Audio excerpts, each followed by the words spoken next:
In today's video, we explore one of the most unsettling and liberating philosophical ideas ever proposed: existentialism.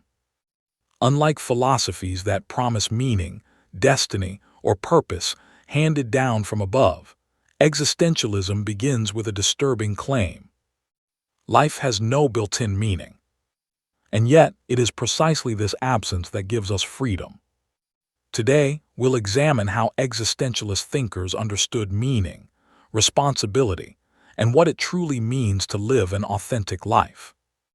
Existentialism emerged in a world marked by uncertainty, war, and the collapse of traditional beliefs. Thinkers like Soren Kierkegaard, Friedrich Nietzsche, Jean-Paul Sartre, and Albert Camus all confronted the same question. If life has no predetermined purpose, how should we live? Rather than offering comfort, existentialism offers honesty. It refuses illusions and demands responsibility. At the heart of existentialist philosophy is the idea that existence comes before essence. This means that human beings are not born with a fixed nature, role, or destiny. We exist first, then we define ourselves through our choices. Unlike objects, which are created with a purpose, humans must create their own meaning through action. This realization can be terrifying. Without a predefined path, we are fully responsible for who we become. Existentialists call this burden freedom. And with freedom comes anxiety, not because something is wrong, but because nothing is guaranteed. Avoiding this responsibility is what existentialists called bad faith, the act of pretending we have no choice. Many people escape freedom by hiding behind roles, labels, or expectations. I had no choice. This is just who I am. Society made me this way. Existentialism rejects these excuses. Every moment we are choosing, even when we refuse to act.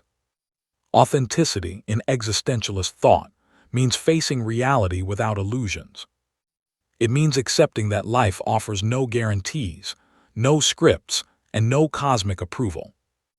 An authentic life is not comfortable, but it is honest. Albert Camus explored this tension through the idea of the absurd. The absurd arises from the conflict between our desire for meaning and the silent, indifferent universe.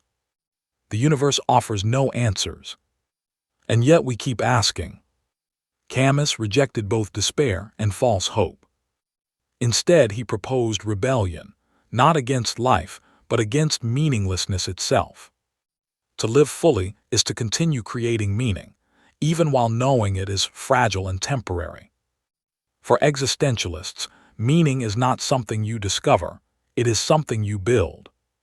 Through work, through love, through commitment, through responsibility. Meaning is born from engagement, not certainty. Existentialism also places enormous weight on personal responsibility. Every choice we make is a statement, not just about who we are, but about what we believe a human life should be. We are, in a sense, writing a definition of humanity through our actions. This responsibility cannot be delegated. No tradition, authority, or belief system can choose for us. To live authentically is to accept that there is no one to blame and no one to credit. Existentialist thinkers did not deny suffering. They acknowledged it as an inevitable part of human existence. But suffering does not erase meaning.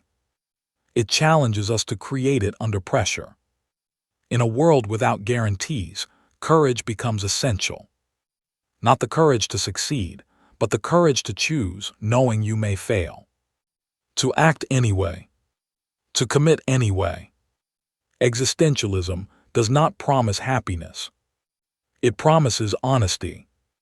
And in that honesty lies a strange form of freedom, the freedom to live deliberately rather than automatically. When we stop waiting for meaning to appear, we begin to create it. Not perfectly, not permanently, but authentically. Existentialism reminds us that life's value does not come from certainty, but from commitment, from choosing a direction and walking it fully, despite doubt. In the end, meaning is not something we find. It is something we become.